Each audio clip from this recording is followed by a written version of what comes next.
OP Shukla dictation 80 word पर minute start.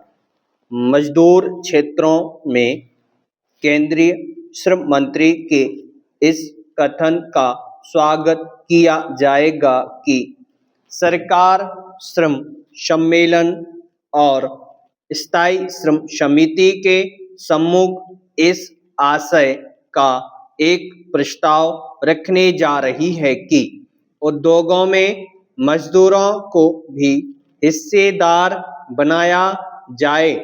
Bharat एक लोकतांत्रिक समाजवादी देश है। वह समानता और शोषण से मुक्ति के सिद्धांत में विश्वास करता है।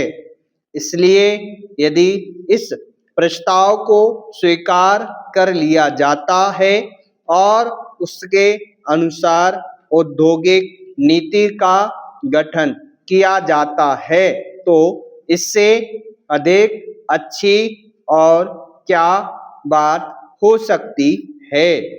पैराग्राफ चिन्ह।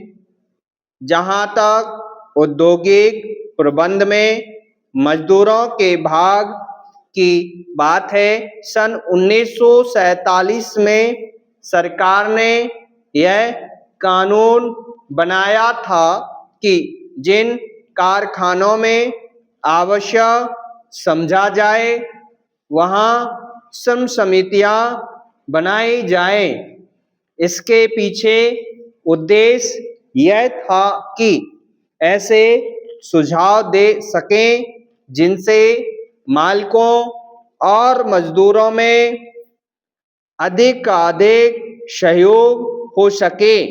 कोई विशेष लाभ नहीं हुआ और यही कारण था कि उसके 10 साल बाद एक त्रिपक्षीय वार्ता एवं अध्ययन के बाद मालिक मजदूरों द्वारा संयुक्त प्रबंध समितियों के निर्माण का विचार रखा गया। राज्य और केंद्र की सरकार द्वारा इस विचार के प्रचार के बावजूद यह विचार जड़ नहीं पकड़ पाया। यद्यपि उनका कार्यक्षेत्र निर्धारित कर दिया गया था, किंतु राष्ट्रीय श्रम आयोग इस परिणाम पर पहुंचा कि जहां एक समितियां कायम की गई वहां उद्देश्य पूर्ति में कोई सफलता नहीं मिली। स्वयं श्रम मंत्री ने यह प्रकट किया कि केवल 35 सरकारी उद्योगों में इस प्रकार की संयुक्त प्रबंध समितियां कायम हो सकी और उनका काम बहुत निराशाजनक रहा। औद्योगिक लोकतंत्र की दिशा में वह एक कदम था, परंतु वह आगे ना बढ़ सका। पैराग्राफ चिन्ह।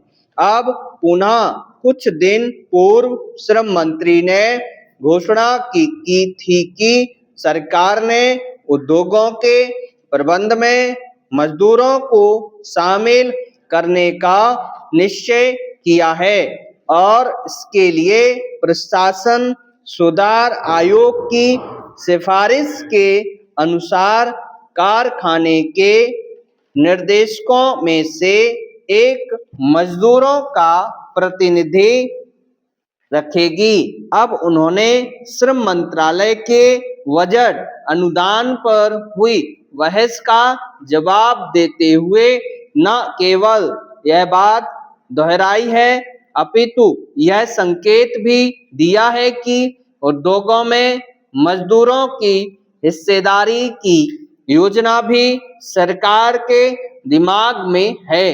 कहना न होगा कि यदि यह योजना कार्यान्वित कर दी गई तो प्रबंध और मिल्कियत दोनों में मजदूरों की साझेदारी होने से औद्योगिक क्षेत्र में एक क्रांतिकारी युग का श्री गणेश हो जाएगा। पैराग्राफ चिन्ह। निजी क्षेत्र के उद्योग इस योजना का स्वागत नहीं कर सकते हैं क्योंकि इससे उनके मालिकों के लाभ को चोट पहुंच सकती है। Full stop.